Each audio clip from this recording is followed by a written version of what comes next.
लेकिन मनोहर दास जी रुके नहीं। उन्होंने अपने वस्त्र समेटे और उस ठिठुरे हुए नीले जल में कदम रख दिया। वो पानी जो किसी पिघली हुई बर्फ से कम न था। जैसे ही उस शीतल जल ने उनके शरीर को स्पर्श किया, उनका रोम रोम कांप उठा। सांसें भारी हो गईं, पांव सुन्न पड़ने लगे। लेकिन उनके भीतर जो भक्ति की अग्नि प्रज्वलित थी, उसके आगे ये सर्दी निष्प्रभावी थी। उन्हें अपने शरीर की पीड़ा का भान ही नहीं रहा।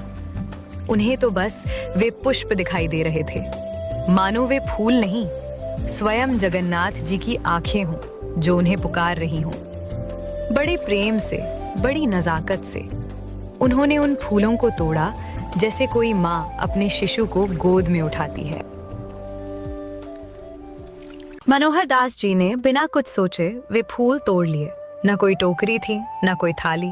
उन्होंने अपने मैले कुचैले गमछे में उन पवित्र पुष्पों को लपेट लिया। पूरी का मार्ग लंबा था। दिन बीतते गए। सूर्य की तपिश और ठंड की मार सहते सहते वे फूल जो कभी सुंदरता की मिसाल थे, अब उस बंधे गमछे में सड़ने लगे थे। पर मनोहर जी का विश्वास वो अब भी ताजा था। कई दिनों की थकान और आशाओं के साथ जब मनोहर दास जी सिंहद्वार के भव्य वातावरण और भारी भीड़ के बीच पहुंचे, तो उनके भीतर एक अजीब सी उत्कंठा थी। भिखारी जैसी अवस्था में जब उन्होंने पुजारी के सामने अपना मैला गमछा खोला, तो उसमें अब गुलाबी कमल नहीं, बल्कि काला सड़ा हुआ कीचड़ शेष था। उस पर मक्खियां भिनभिना रही थीं। लेकिन मनोहर जी की विश्वास भरी आंखों को अब भी वहां अपने प्रभु के लिए पुष्प ही दिखाई दे रहे थे। पोटली के भीतर का दृश्य देखते ही पुजारी जी घृणा से पीछे हट गए और तुरंत अपनी नाक ढक ली। वे क्रोध से आग बबूला होकर चिल्लाए, हट, पीछे हट मूर्ख! ये कैसी गंदगी ले आया है तू? इससे तो दुर्गंध आ रही है। क्या तू ये सड़ा हुआ कीचड़ ब्रह्मांड के स्वामी को चढ़ाएगा? तुझे पाप लगेगा, पाप! पुजारी की इस फटकार से मनोहर बुरी तरह सहम गए। आंसुओं से भरी आंखों के साथ वे रोते हुए गिड़गिड़ाकर बोले, नहीं महाराज, ध्यान से देखिए, ये कमल हैं। ये मेरे प्रभु के लिए हैं। मैंने स्वयं देखा था, ये खिले हुए थे। लेकिन उनकी एक भी ना सुनी गई। पुजारियों ने मनोहर जी को धक्के मारकर बाहर कर दिया।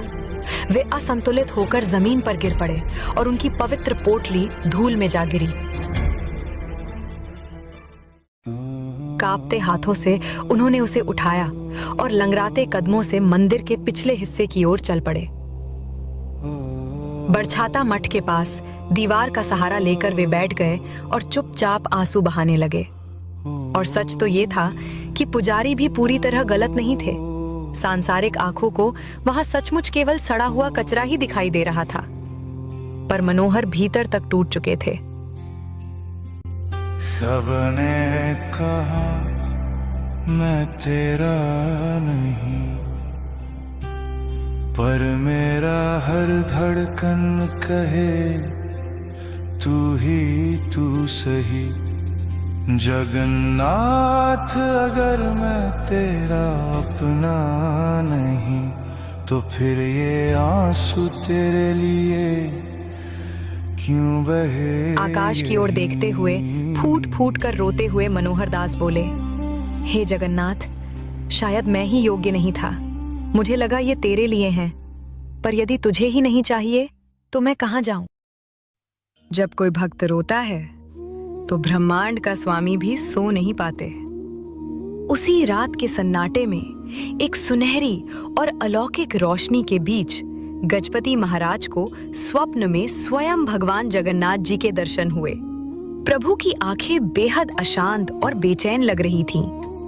एक भारी गूंजती हुई दिव्य आवाज में प्रभु ने आदेश दिया, राजन, मेरा भक्त बाहर भूखा और ठंड से तड़प रहा है, और मैं यहाँ चैन से कैसे सोऊं?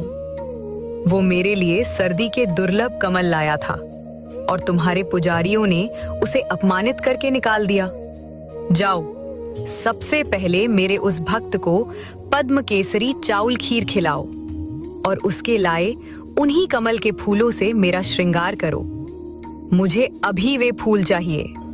सोचिए, जब स्वयं जगन्नाथ जी आदेश दे तो किसकी मजाल जो सो जाए। गजपति महाराज उसी वक्त पसीने से लथपथ हांफते हुए अपने बिस्तर से उठ बैठे। उन्होंने न अपना मुकुट पहना न रथ मंगवाया। वे नंगे पैर ही राजगुरु और सेवकों को लेकर उस काली घनी सर्दी की रात में दौड़ पड़े। मशालें जल उठी और पूरे मंदिर परिसर में उस गरीब अपमानित संत की खोज होने लगी। आखिर एक मशाल की रोशनी मंदिर के पिछले हिस्से में धूल में पड़े एक कमजोर शरीर पर पड़ी। वो मनोहर दास थे, जो ठंड से कांपते हुए अपनी उस सड़ी हुई पोटली को अपने सीने से कसकर लगाए हुए थे। अगले ही पल ओडिशा के राजा ने वही किया जिसका किसी को अंदाजा नहीं था। वो उस भिखारी अवस्था में मनोहर दास जी के सामने उसी ठंडी मिट्टी में घुटनों के बल बैठ गए। अपने हाथ जोड़कर और रोते हुए राजा ने हांफते हुए कहा, संत महात्मा जागिए, मुझे क्षमा कर दीजिए। प्रभु ने स्वयं आपके फूल मांगे हैं। कृपया कृपया वो पोटली मुझे दे दीजिए। राजा और सिपाहियों को आधी रात में अपने सामने देखकर मनोहर दास घबराहट में उठ बैठे। उन्हें लगा कि दिन में पुजारियों ने अपमानित किया था और अब ये राजा उनकी पोटली छीनकर फेंकने आया है। डर के मारे अपनी पोटली को और कसकर पकड़ते हुए कांपती आवाज में वे गिड़गिड़ाए, नहीं महाराज, मजाक मत कीजिए, इसमें सड़न है, बदबू है, मैं ये नहीं दूंगा। एक भक्त का डर देखिए। उन्हें अभी भी यही लग रहा था कि उनके फूल प्रभु तक नहीं पहुंच पाएंगे। पर उस भोले संत को क्या पता था कि आज उसके इन्हीं निश्चल आंसुओं ने स्वयं भगवान को जगा दिया था। राजा ने बड़े आदर और विनम्रता के साथ वो मैली पोटली मनोहर दास के हाथों से अपने हाथों में ले ली। रात के उस गहन पहर में जब मंदिर के विशाल द्वार खोले गए तो सीधे गर्भगृह की ओर प्रस्थान किया गया।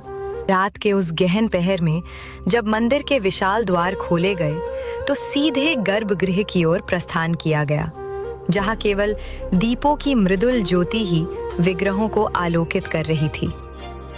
जैसे ही राजगुरु ने कांपते हाथों से उस काले सड़े हुए कीचड़ सी पोटली को प्रभु श्री जगन्नाथ के चरणों और विग्रह से स्पर्श कराया, वहां अचानक एक अलौकिक चमत्कार घटित हुआ। शंख और घंटियों की दिव्य ध्वनि के मध्य मानो गुलाबी आभा की एक तरंग उठी। उस क्षण विज्ञान मौन हो गया और भक्ति विजयी हुई। देखते ही देखते वो सड़ा हुआ कीचड़ ताजे खिले हुए सुगंधित गुलाबी कमलों में परिवर्तित हो गया। जिन पुष्पों पर ओस की बूंदें अब भी चमक रही थीं, उनकी दिव्य सुगंध से समस्त गर्भगृह सुवासित हो उठा।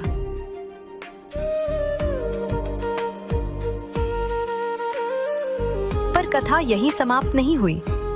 प्रभु की आज्ञा के अनुसार पुजारियों ने तुरंत उन्हीं चमत्कारी पुष्पों से जगन्नाथ जी के मुख और हस्तों